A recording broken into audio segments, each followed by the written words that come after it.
और उनकी याद में, उनकी स्मृति में परिवार के लोगों ने यह परमात्मा की पावन अमृतवाणी का पाठ रखवाया, उनकी आत्मिक शांति के लिए, उनकी परम गति के लिए। वास्तव में ये परिवार बड़ा ही सत्संगी परिवार, संतों का सेवी परिवार है। और जहाँ बाबा राम आसरा जी जैसे संतों का, उनकी छत्र छाया हो, उनकी मेहर हो, उनकी कृपा हो, करुणा हो, ऐसे परिवार के लोगों को निश्चित ही परम गति तो मिलनी ही है, क्योंकि इस परिवार ने एक संत को ला करके बसाया और उन संतों की बहुत सेवा करी। ये सारा परिवार, इनके नात रिश्तेदार, सगे संबंधी सारे ही, चाहे श्री सतगुरु महाराज भूरी वाले जी हों, चाहे श्री बाबा राम आसरा जी महाराज हों, या और भी साधु संत महात्मा, सबका आदर सम्मान करने वाले लोग। दुख तो होता है, अपना जब कोई बिछड़ता है दुख होता है। पेड़ से, वृक्ष से, बूटे से कोई पत्ता भी गिरता है तो उस बूटे को भी दुख होता है। जो इंसान है, जो मनुष्य है, जो प्राणी है, उनको तो दुख होगा ही। जिस व्यक्ति ने परिवार को बसाया, परिवार को अपने खून से सींचा है, उनके जाने का दुख तो होता है। लेकिन ऐसी घड़ी में ज्ञान का जो मार्ग है, ज्ञान की जो बातें हैं, ज्ञान का जो रास्ता है, उससे दुख मिटता है। ज्ञान की दृष्टि से आप देखेंगे, आप सोचेंगे तो भगवान श्री कृष्ण गीता में कहते हैं कि जीव तो नित्य है, ईश्वर अंश जीव अविनाशी। प्राणी अविनाशी है, शरीर छूटता है। भगवान श्री कृष्ण गीता में कहते हैं वासांश जीर्णानि यथा विहाय। जैसे आप अपने कपड़े बदल लेते हो, एक दिन में हम बहुत सारे कपड़े बदल लेते हैं, दूसरे दिन दूसरे कपड़े पहनते हैं, तीसरे दिन तीसरे कपड़े पहनते हैं। ऐसी एक यात्रा में ये जो आत्मा है, जो जीव है, जो प्राणी है, एक अनंत यात्रा में है। इस जन्म से पहले भी हमने न जाने कितनी बार शरीर छोड़े हैं, न जाने किन किन शरीरों को छोड़ करके यहाँ तक पहुंचे हैं। आगे भी न जाने कितने शरीर मिलेंगे। तो परमात्मा का एक विधान है और उस विधान के आगे सारी दुनिया को सिर झुकाना पड़ता है। धर्म ग्रंथों में कहा गया कि जो परमात्मा के किए पर सवाल खड़ा करता है, वे ज्ञानी लोग नहीं हैं, वे नासमझ लोग हैं। परमात्मा की जैसी मर्जी होती है, इस संसार में वो अपनी मर्जी से लीला करते हैं। गीता में भगवान ने अर्जुन को ज्ञान दिया। अर्जुन महाभारत का युद्ध करने से डर रहे थे, थर-थर कांप रहे थे, हाथ पैर कांपने लगे, मुंह सूखने लगा। भगवान ने कहा अर्जुन तुम डरो मत, तुम यह सोच रहे हो कि हमारे नाथ हैं, रिश्तेदार हैं, सगे हैं, संबंधी हैं, सब मारे जाएंगे, हमें पाप लगेगा। जन्म और शरीर का छोड़ना, मृत्यु दोनों तुम्हारे हाथ में है नहीं। ये दोनों चीजें इंसान के हाथ में नहीं। हमारा जन्म कहाँ होगा, किसके घर होगा, कैसे माँ बाप मिलेंगे, भारत में होगा, पंजाब में होगा, तमिलनाडु में होगा, जर्मनी में होगा, फ्रांस में होगा, ऑस्ट्रेलिया में होगा, कहाँ होगा, ये आपके हाथ में नहीं है। और हमारा शरीर भी कहाँ छूटेगा, घर में छूटेगा, बाहर छूटेगा, यात्रा में छूटेगा, यह भी आपके हाथ में नहीं। भगवान कहते हैं कि धनुष तुम्हारे हाथ में है, बाण तुम्हारे हाथ में, हाथ तुम्हारे कंट्रोल में है, लेकिन सामने जो मृग दौड़ रहा है, सामने जो हिरन दौड़ रहा है, उस पर तुम्हारा कंट्रोल नहीं है। तुम निशाना लगा रहे हो, निशाना लग भी सकता है और निशाना चूक भी सकता है। तो ये जो समय है, जो काल है, इस पर किसी का नियंत्रण नहीं, किसी का जोर नहीं है, लेकिन उस अकाल पुरुष का जोर है। अपने पूज्य सतगुरुदेव भगवान कहा करते हैं कि हम बिछड़ी हुई आत्मा को हम लोग नहीं देख पा रहे हैं, लेकिन परमात्मा तो देख रहा है ना। हमारी आंखों से श्रवण दास जी नहीं दिख रहे हैं, लेकिन परमपिता परमात्मा की नजरों से तो ओझल नहीं है। परमात्मा की दृष्टि से कोई चीज छुप नहीं सकती। और निश्चित ही वे एक सज्जन पुरुष थे, भद्र पुरुष थे, सत्संगी थे, समाज सेवी थे, सत्कर्मी थे, और उसी का संस्कार ये बच्चों में भी देखने को मिलता है। मैंने कहा ये परिवार बड़ा ही सत्संगी परिवार है, संतों का सेवी परिवार है, अच्छे आचरण करने वाले लोग हैं, दीन दुखियों की सेवा करने वाले दानी लोग हैं, समझदार लोग हैं। और श्रवण दास जी का जो उनकी जीवन यात्रा है, निश्चित ही बड़ी निष्कलंक जीवन यात्रा थी। हम सब भी एक यात्रा में हैं। यहाँ हम जितने लोग बैठे हैं, हम लोग भी एक सफर में हैं। और मैं तो कहा करता हूँ, अभी थोड़ी देर पहले यहाँ जितने लोग दूर से चल करके आए, अपने अपने घरों से चल करके आए, आपको आए यहाँ पर ज्यादा से ज्यादा आधे घंटे हुए, 45 मिनट हुए, उतनी देर में ही आप बदल गए हैं। जैसे आप घर से चले थे वैसे आप इस समय नहीं हैं, आप बदल गए। इन 45 मिनट में भी आपका बहुत परिवर्तन हो गया। जैसे आप कल थे वैसे आज आप नहीं हैं, जैसे आज आप हैं वैसे कल नहीं रहेंगे। रोज हम बदल रहे हैं, हमारे अंदर बदलाव रोज हो रहा है। विज्ञान कहता है, डॉक्टर कहते हैं, जैसे किसी व्यक्ति का हार्ट अटैक होता है, तो हार्ट अटैक जो हमारा हार्ट है वो एक दिन में 24 घंटे में 1 लाख बार वो पिचकता है, फूलता है, पिचकता है, फूलता है। देखो परमात्मा की तरकीब देखो, हमारी जिंदगी को बचाने के लिए परमात्मा ने कितने साधन बनाए हैं। हमारा काम तो एक आंख से चल सकता था, लेकिन परमात्मा ने 2 आंखें दे दी। हमारा काम एक किडनी से चल सकता था, लेकिन परमात्मा ने 2 किडनी दे दी। हमारा काम एक कान से चल सकता था। आप देखते हैं पशुओं के 4 दांत होते हैं, किसी के 8 ही दांत होते हैं, हमारे तो 32 दांत हैं।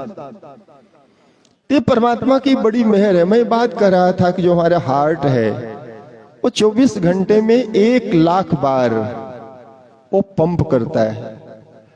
और वो हार्ट हमारा जब तक 90% नहीं खराब हो जाता तब तक वो काम करता रहता है। किसी को हार्ट अटैक तब आता है जब उसका हार्ट 80% डिस्टर्ब हो जाता है।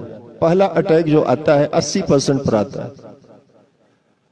यानी हमारे शरीर के जो अंग है वो सिग्नल देते रहते हैं, हम अवॉइड करते हैं, हम लापरवाही बरतते हैं। ऐसा होता हमारा स्वभाव है। और विशेष करके तो हमारी जो माताएं बहनें बैठी हैं वे अपनी बीमारी को छुपा लेती हैं, वो दबा लेती हैं। पुरुष तो चले जाते हैं अस्पताल, चले जाते हैं डिस्पेंसरी, अस्पताल चले जाते हैं, लेकिन वे बेचारी जो है जब ज्यादा ही उनके जीवन में मुश्किलें खड़ी हो जाती हैं तब कहीं डॉक्टर को, परिवार के लोगों को बताती हैं। तो अपने जीवन में हम तंदुरुस्त रहें, स्वस्थ रहें, प्रसन्न रहें। ये जो मानव तन दिया है परमात्मा ने, ये हमारे कल्याण के लिए दिया है। हमें पशु नहीं बनाया। पशुओं की जिंदगी थोड़ी है, कुत्ते हैं, बिल्ली है, 10-12 साल की जिंदगी होती है। और कुछ प्राणी हैं उनकी 15-20 साल की जिंदगी होती है। लेकिन इंसान के लिए परमात्मा ने 70, 80, 90, 100 साल का ये लंबा जीवन दिया, अच्छा जीवन दिया, इस समझदारी का जीवन दिया। 80-82 साल की जिंदगी में 30,000 दिन होते हैं। 80-82 साल में अगर आप 365 का गुणा करें तो 29-30,000 दिन होते हैं। और उस परमात्मा ने हमें बहुत कुछ करने के लिए समय दिया है। मैंने कहा कि हर चीज बदल रही है। आप जैसे यहाँ आए थे वैसे अब नहीं हैं। रोज ही हमारे तन की, शरीर की कोशिकाएं, हजारों नहीं लाखों कोशिकाएं हर मिनट वो मर रही हैं और हर मिनट पैदा हो रही हैं। आप देखते हैं जब किसी को डेंगू हो जाता है, डॉक्टर कहता है इनके सेल घट रहे हैं, तब आपको पता चलता है कि हमने खून का तो नाम सुना था कि शरीर में ब्लड कम हो जाए, ब्लड कम हो जाता है तो एनीमिया और तमाम तरह की बीमारी हो जाती है। ये सेल क्या है? आपका जो ब्लड है ना, इसमें 2 प्रकार के सेल हैं और एक सेल के अंदर भी 4 चीजें होती हैं और वे चीजें हमेशा बनती रहती हैं, बिगड़ती रहती हैं। आपको तंदुरुस्ती देने के लिए आपको बार बार सांस क्यों लेना पड़ रहा है? वो सेल्स की वजह से। सेल्स को एनर्जी चाहिए केवल खून से आपका शरीर नहीं चल रहा है, इस शरीर को चलाने के लिए बहुत सारी ताकत है। और निश्चित ही उस परमात्मा ने हम सबको बचाने के लिए बहुत सारे इंतजाम किए हैं। इसीलिए धर्म ग्रंथ कहते हैं उस परमात्मा का धन्यवाद देना। हर चीज एक सफर में है, गंगा हो, जमुना हो, नर्मदा हो, कृष्णा हो, कावेरी हो, सूरज, चांद, सितारे, ये सब सफर में है। किसी दीवार को आप देख रहे हैं, दीवार खड़ी है, लेकिन एक दिन वो दीवार भी गिर जाएगी। एक दिन दिल्ली का लाल किला गिर जाएगा, एक दिन आगरा का ताजमहल और ढह जाएगा। हर चीज एक मोशन में है, एक गति में है, एक यात्रा में, हर चीज बदल रही है। और इसीलिए मनुष्य को चाहिए कि अपनी जीवन यात्रा पूरी होने से पहले अपने जरूरी काम निपटा लेवे। हमारे साधु संत महात्मा यही कहते हैं, वे नहीं कहते कि फलाने की मृत्यु हो गई, वे कहते हैं उनका शरीर पूरा हो गया। ये बड़ी सुंदर बात संतों ने कही, क्योंकि गीता तो मानती ही नहीं कि किसी की मृत्यु होती। भगवान कहते न जायते मृते वा कदाचित, तुम्हारा तो जन्म ही नहीं हुआ तो मरने की क्यों सोचते हो। ईश्वर अंश जीव अविनाशी। अविनाशी का मतलब क्या? यहाँ जितने पढ़े लिखे लोग बैठे हैं, अविनाशी का मतलब जिसका नाश नहीं होता। ईश्वर अंश, तुम ईश्वर के अंश हो। मान लो यहाँ भगवान विष्णु आ जाए और आप उनसे कहो कि हम तुम्हारे ही अंश हैं, हम तुम्हारे बेटे, हम तुम्हारी संतान हैं, तो भगवान विष्णु मना नहीं कर सकते, वो इनकार नहीं करें कि नहीं तुम्हारे बेटे कैसे हुए, क्योंकि परमात्मा के अंश आप हैं ही। चाहे वेद में, पुराण में, उपनिषद में, या बड़े बड़े ऋषि मुनि ज्ञानी संतों ने यही बात कही कि तू ईश्वर का अंश है। तो उस परम पिता परमात्मा का अंश है जो अविनाशी। जैसे परमात्मा अविनाशी, ऐसे आप अविनाशी हैं। और आज तो साइंस इस बात मानने के लिए तैयार है कि दुनिया में, पूरे वर्ल्ड में, पूरे ब्रह्मांड में किसी भी चीज का नाश नहीं है। कोई भी चीज नष्ट नहीं होती, उसका रूपांतरण होता है, उसका बदलाव होता है, ट्रांसफॉर्मेशन होता है। आप मिट्टी के एक कण को भी नष्ट नहीं कर सकते, किसी भी तरीके से उसका नाश नहीं कर सकते। पानी की एक बूंद न तो आप कम कर सकते हैं, न तो आप बढ़ा सकते हैं। हवा के एक अंश को भी न तो आप मिटा सकते हैं और न तो आप बना सकते हैं। इस धरती का नाश आज तक कभी कोई नहीं कर पाया, कोई तरीका नहीं है, क्योंकि ये चीजें इतनी बड़ी हैं। परमात्मा हमेशा बड़ी चीजें बनाता है। ये सूरज है, चांद है, सितारे है, पर्वत है, नदियां हैं। नहरों की खुदाई सरकारें कराती हैं, नदियों की नहीं। नदियां तो वो प्राकृतिक है, नेचुरल। तो उस परमात्मा की लीला देखी जाए तो निश्चित ही उसको धन्यवाद देने का मन करता है। इस परिवार के ऊपर निश्चित ही विपत्ति तो आई है, लेकिन ज्ञान की जो वाणी है, ज्ञान की वाणी कहती है, ये जो ग्रंथ है जिसका पाठ प्रातः काल रखा गया, बार बार ऐसे श्लोक, ऐसे शब्द आए हैं, ऐसे पद, ऐसे अंग आए हैं जो हमें सांत्वना देते हैं, हमें आश्वासन देते हैं। और जैसा कि मैंने पहले कहा कि सर्वदास जी, उनका स्वभाव, उनका चरित्र और उनके पूरे परिवार का संस्कार ऊंचा संस्कार है। बड़ा सुंदर आश्रम कुटिया, जिसको आप बोलते हैं बाबा राम आसरा जी का बाग, बहुत सुंदर कुटिया लोगों ने, परिवार के लोगों ने बनाई है। ये बाबा राम आसरा जी के सुंदर संस्कार, श्री सतगुरु महाराज भूरी वालों के सुंदर संस्कार, उनका तप, उनकी कृपा, उनकी करुणा इस परिवार को प्राप्त है। इसीलिए शरणदास जी के विषय में कुछ सोचना बिल्कुल बेकार की बातें हैं। वे तो ये परिवार ही निश्चित ही ये सब परमात्मा के प्रेमी लोग हैं, और ऐसे परिवार में जहाँ संतों की छत्र छाया है, वे लोग निश्चित ही परम गति को प्राप्त करते हैं। भगवान श्री कृष्ण गीता में कहते हैं कि जो मेरे बंदे हैं, जो हमारे अपने हैं, वे चाहे जैसे हों, वे निश्चित ही परम गति को प्राप्त करें। गीता में भगवान का श्लोक है, अपचेत सुदुराचारो भजते माम अनन्य भाग साधुरेव समंतव्य सम्यक व्यवसितो हिस्सः।